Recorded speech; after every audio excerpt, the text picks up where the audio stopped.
What's up, everyone? It's Nima. Today, I'm going to talk about 5 games that I think are really good to introduce to people who are maybe just trying to get into video games or they want to experience the joy and the fun that we have, but they don't really know where to start. Now, this kind of comes about because my sister, um, she has a lot of people around her that are big into video games. Her nephew is just a technology wizard, and he loves talking about computers and video games. Obviously, she's my sister, so she's got me to deal with. And maybe worst of all for her, her boyfriend is also a gamer. So pretty much everywhere she looks, there are people who are like really into video games. Now, it's enough that she recently started asking me about it. She watches the channels, and I threw something out to her. I said, "Hey, do you want to borrow my Nintendo Switch Lite?" And she hopped over here quickly. So I could tell it's something she's interested in, but you need a little direction. And I kind of thought about this. Well, there's probably a lot of people in that same predicament that like they want to get into it because it's exciting and it's fun and it looks cool and all of that, but hey, where to start? So that's what I thought I would do today is just break down a couple games that are really easy to get into and they're a lot of fun. And for number 1, it's got to be Mario Odyssey, arguably the best Mario game of all time. I know that's controversial and I get it, but Mario Odyssey entire series and it really put a fresh coat of paint and new mechanics on a game that was uh, let's just say tired. New Dock City is arguably my favorite Mario world ever. It's just so much life. There's so much I don't know, so much realism in a game that has walking mushrooms in it. Like it really does open the series up to more people and it needed this. And so it's not that same Mario that we know of. Not to mention the cappy mechanics is really cool. Mario's cap can now be used as a device you can jump on. You can actually take control of other creatures and different enemies. You can actually be a Tyrannosaurus Rex in this game, which is amazing. So there's so much in this game, but I think the best part about it is it's very user friendly. There's very, very, very few points in this game where I was frustrated by it. The interactions with all of the NPCs and even collecting the power moons were just fun. Nothing got too overwhelming or too frustrating. It's just a really, really good game, and so I think that this, maybe even more than the very first Mario, is a perfect game to introduce to somebody who is unsure about video games. It really takes what the series was and it shows this new direction that it's going with enough of a challenge to make it fun, but not too frustrating to just have you rage quit. Not like Mario 2, which might be arguably the worst Mario of all time. Um, I know. I'm just throwing out shade to all the Mario people here. No, but seriously, uh, Mario Odyssey might be one of my favorite Switch games of all time, and it's because of how good it is and also how accessible it is. So I definitely think that has to go on the list. In March of 2020, we had learned that our entire world was going to change, and it was a very scary time for a lot of people. And there was one game that came out that kind of offered this peace, this tranquility, and enough tasks to keep your mind busy and to take it away from the real world experiences that so many of us were having during the COVID-19 2020 lockdowns. And this game, Animal Crossing New Horizon, came out. It was polished, there was a lot to do. We're talking hundreds of hours of entertainment, and it was rewarded by selling more than 33 million copies. It's a very, very popular game. So many people love it. And I think it's perfect for somebody who doesn't know a lot about video games because it really is a go at your own pace, do whatever you want kind of game. There's no tasks, there's no time limit. You kind of just explore. You dig up fossils, you find insects, you craft, you make your, you can just design your home, spend all your time designing your home. I know I spent a ton of time like designing clothes. I mean, like a Zelda shirt. It took me forever, but it was fun. And there is just so much to discover and so much to do in this game. It gets to a point where you can change the shape of the island. You can create a theme park if you want. Uh, and there's more and more updates. In fact, a new update just came out allowing the fall seasonal items. So things like pumpkins and I think there's this like pumpkin tree, which looks kind of cool. It's like a Christmas tree, but for Halloween. Cotton candy, fireworks is coming back. So many things, and updates just keep coming with this game. Nintendo has actually done a pretty good job at keeping up with this. Now, if I would have done this video last week, I would have been dogging Nintendo because it had been about 90 days since they've gotten an update, but they just put this new one out, and there's just so much to do with this game. Like I said, it's hundreds and hundreds of hours, and the cool thing is you can meet up with other people online. You can meet up with other friends, visit their islands, uh, like I said, trade different like produce and stuff that you find, sell them, make money, buy all sorts of different clothes and add-ons. Just so much to do in this game. So much, honestly, so much creation because you can really put like I know a friend of mine. He put like 40 or 50 hours just into building his house the way he wanted it.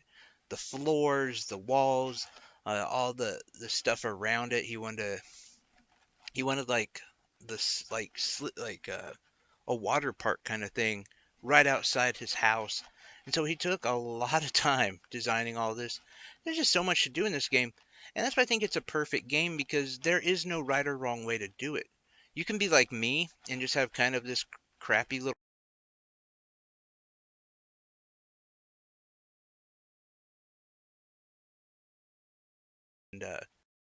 insects. And so I just go around doing that. And this game really does give you that ability to show you, okay, here's how you do it. And then it just lets you go and lets you have fun on your own. So I think this is a great game for somebody who isn't sure about video games. We couldn't do a list without a Legend of Zelda game being on it, especially if it's one of my lists. But really, Legend of Zelda Link's Awakening is, I think, a really perfect game for people who aren't sure about video games or want a good starting point. Part of it is the graphics are just amazing. I love what they did with the graphics of this game. The artwork, it just this whole style is great. But I think what's even better about it is that this game is incredibly accessible. Um, if I say the word easy, it'll offend people, but this game is pretty easy. And it gives you that whole Zelda experience in a small world, but a really, really busy world. Meaning, you can easily go back and forth across the maybe, but there's so much to do at every little area of the map that'll keep you busy for hours. There's so much to explore. The dungeon mechanics are prominent in this one, and which is part of a thing that we all love about Zelda outside of Breath of the Wild is you go to a dungeon, you figure out the puzzles, you fight the boss, you get through it, and you go on to the next dungeon. Are able to get new equipment and things like that. So there's so much to do in this game. I absolutely adore this game. Again, outside of just the art style itself, which I think is wonderful, like it's adorable. Like it just looks great. It almost looks like you're playing with toys. Like, but it is Link and it's the whole world that we know and love, but without being difficult, without being too complicated. And you can easily tell somebody who gets into this game, hey, you might want to follow an online walkthrough, kind of help you through some of it, give you a little bit of direction, but at the same time, it's not too difficult. The boss battles are relatively easy. I think there was only one time in this game that I was at a point where I was a little overwhelmed, and I don't even think I died. And that was the end. But there's just so much to enjoy with this game. I think it's a perfect jumping in point for anyone who's never played a Legend of Zelda game. And absolutely just so much fun. Um, it really captures all of that. And with the new version on the Switch, they updated a lot. Not only the graphics and, you know, the performance, which the performance, it's questionable at times. I understand there is a frame rate drop. But also the equipment. I don't know if any of you played the old one on the DS, but managing your equipment was a real pain in the butt in that game. And there are certain items that now you just um, they just automatically equip themselves, and so it doesn't take an equipment spot. And so that really helps. But there again, it's stuff you don't have to worry about, and it makes it very accessible. Not to mention, again, the game just looks great, and it's fairly easy without being too easy. Gives enough of a challenge, has those puzzles, makes you feel like you accomplished something, but you're not getting into like the Breath of the Wild or anything like that where it's just overbearing. And for me personally, this might be top 5 Legend of Zelda games of all time. And I know it seems crazy, but it's just one of those worlds that you get into and you can beat it in about, I think, 8 to 11 hours is what I've heard. I can't remember how long it took me, but I've played it like 3 times. I just keep going back. I don't know why I've beaten it. It's a perfect game to put on and then put on a good show like Community or 30 Rock or The Office and have that playing in the background and just chill and relax. It's such a great game for that. It really is the perfect game for anybody who is not sure and hasn't played a Legend of Zelda game. So, without a doubt, Stardew Valley had to make the list. And it has to make the list partially because my mom got a fairly sizable tablet within the last 6 months. And she was like, I just don't know what games to play. And I advised her to check out Stardew Valley. So, if I would advise my mom to check out this game, it's obviously got to be on that list of games that I would introduce to somebody who is unfamiliar with video games and wants to get into it. Stardew Valley, I think, is arguably one of the greatest games made for everyone. And I mean that because it's as difficult as you want it to be. It's as in depth as you want it to be. You can spend so many hours doing something like farming dinosaur eggs and making this convoluted giant farm with all of this stuff. And you can have like a cattle farm if you want, where you've got, you know 50 cows and you're building some mega farm. Or you can have like just this super simple chill relaxed farm. You could even go without the farming aspect altogether and be a fisherman or be a miner. um, there's so much to this game, or there's not. And that's what I think is so great about it.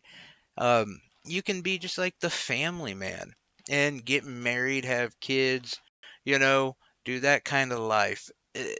You can sew. You can actually make a living in this game being a seamstress. Again, there's just so much to do, or there's not. Or you can just do the bare minimum and just kill time that way. And that's what I think is so great about this game. There's so much to go into that I can't even bear to take that much time in this video to break down all the nuances in this game, because there is just a lot. In fact, I am gonna do kind of a I don't know, like a kind of a live me gaming and just talking about stuff. And Stardew Valley is gonna be like one of those games that is pretty much gonna be my go-to for that. Those are gonna be released here very soon, is I'm just kind of working on stuff. But partially why is I play Stardew Valley all the time.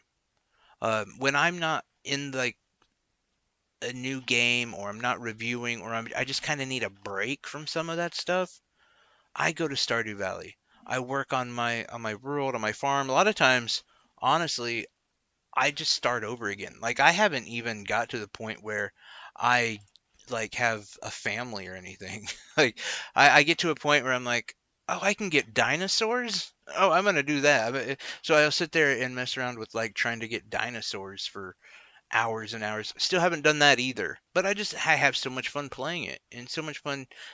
It's one of those games that you'll be playing it and all of a sudden, oh my God, it's 3 a.m. in the morning.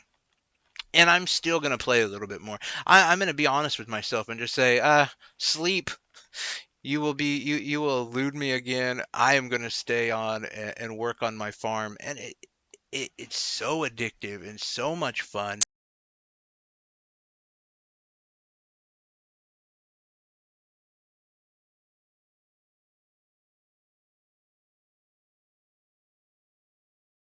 There's no winning or losing. Uh, it's your world that you create, and you can put as much into it or as little of it. And it's one of those games too that you don't need a walkthrough, you don't need a guide. Uh, in fact, it was probably 2 years before I started looking stuff up on the internet of when this game came out. When I was like, oh, hey, I wonder if I can do this or that or, whatever. I just happened to stumble upon a few videos of people talking about it.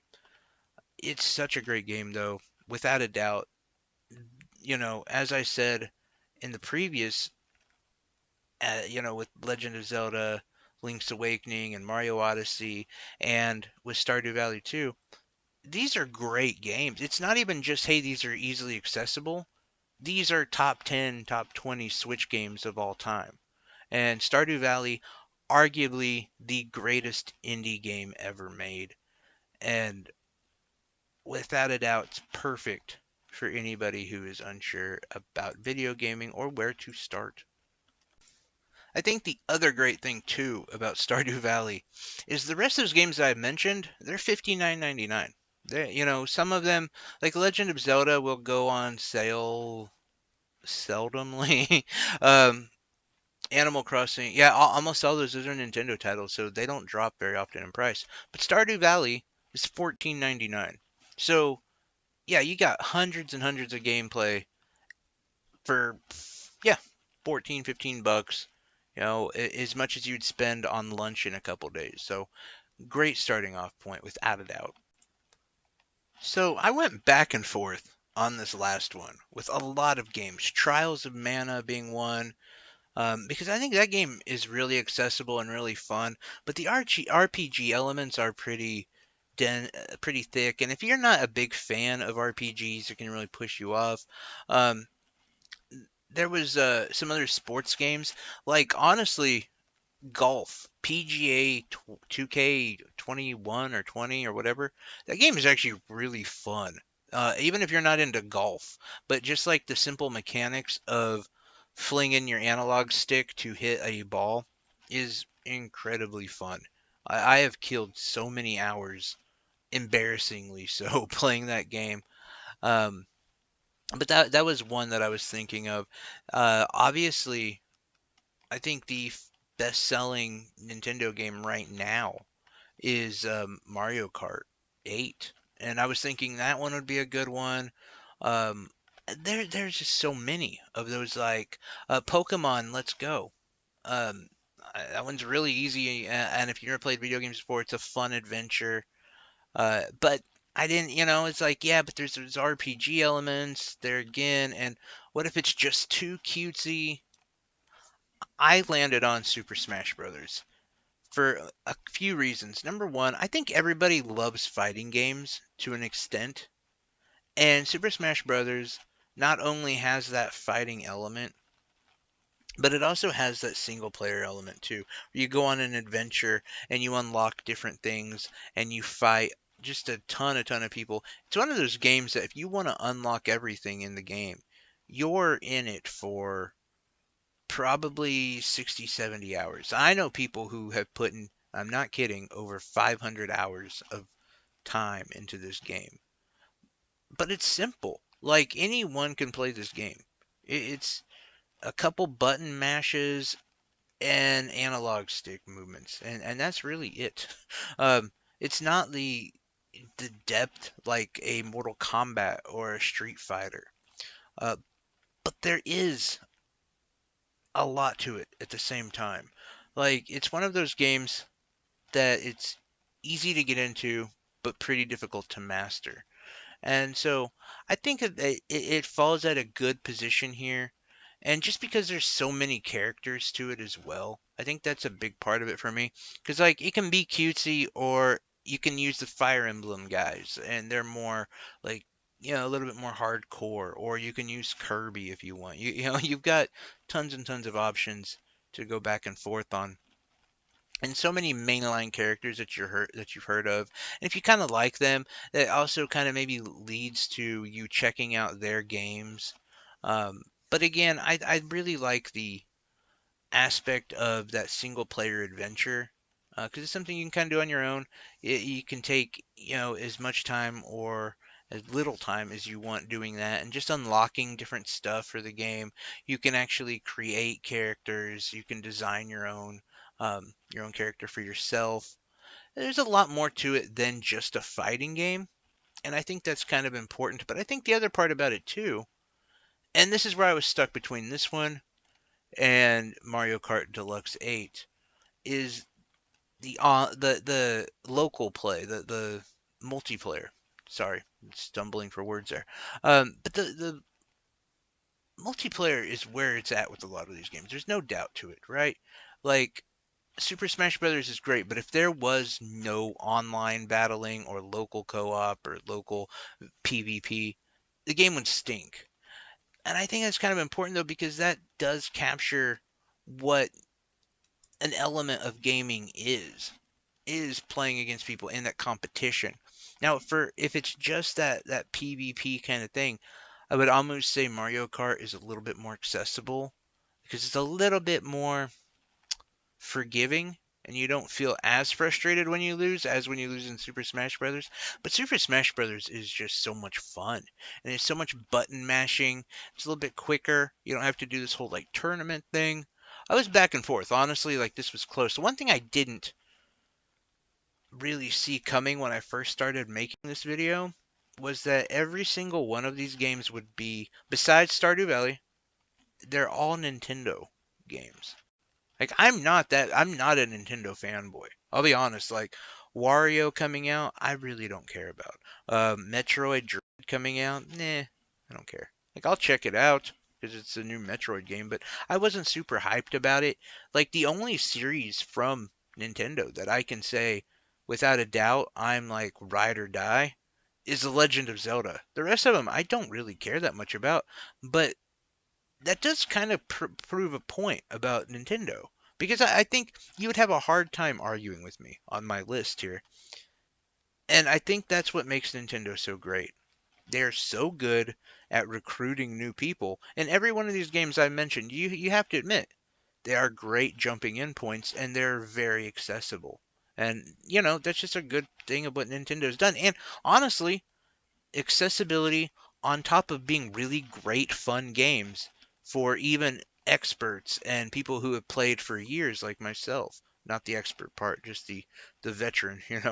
But anyway, I decided to do the video because I thought, you know there's probably a lot of people like my sister who sees the world of video games, and it's getting bigger and bigger, and more people are getting into it. There's more uh, you know, Netflix shows, and there's more media surrounding video games. It's kind of one of those worlds that, like, hey, maybe you'd like to get into, but you don't really know what games to play. There's so many that are almost scary in a way, or you'll hop into something like Final Fantasy VII because you hear like, oh, Final Fantasy VII Remake is one of the greatest games. You check it out, and you're like, this is really complicated and hard, and I have no idea what's going on. And trust me, there are those people who really, yeah, that's too much for them. Oh, Skyrim's on everything. I'll try that. And you get into that world and you're like, I have no idea what the hell I'm doing. We all had those jumping in points. I think every single one of us did. And for so many of us, it was Super Nintendo. It was, the Super Mario World, that era. And I think that, this is a list of modern versions of those games to an extent. And I understand with Animal Crossing and Stardew Valley, both kind of the new version of that easily accessible farm simulator, if you will. I know Animal Crossing is more like a life simulator, but same difference. Anyway, guys, I appreciate you. If you have any other games that you think would be better on this list, let me know. I'm very interested in it. This took me a long time to think about and to really hone in on what would be the best game for it. Anyway, this is like 25 minutes too long for this video. So, anyway, I appreciate you. Please like and subscribe. Take care of yourself and your loved ones. Bye bye.